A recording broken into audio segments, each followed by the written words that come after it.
শেখ হাসিনা যে বদনাম পেল এই লোকটার নাম কি? কে?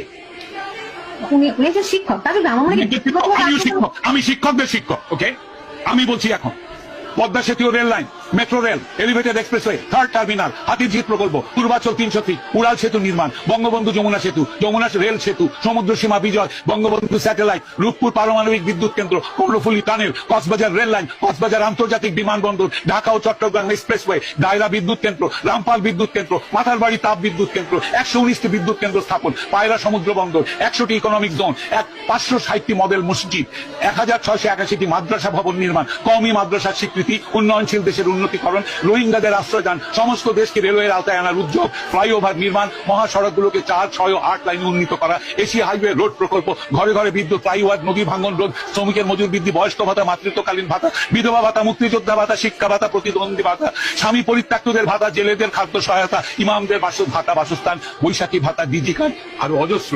আমার দম কুলাচ্ছে না এতগুলো পড়তে। 15 বছরে যদি এতগুলো কাজ কেউ করে থাকে, তাকে কোন চক্রান্তকারী এই টাকা পাচার করার দেয়? আর সে যদি ডিক্টেটর হয়, খুব ভালো করেছে। বাংলাদেশের গত 10 মাসে প্রমাণিত যে বাংলাদেশের ডিক্টেটরশিপ না থাকলে যে কোনো মানুষকে মব লিঞ্চিং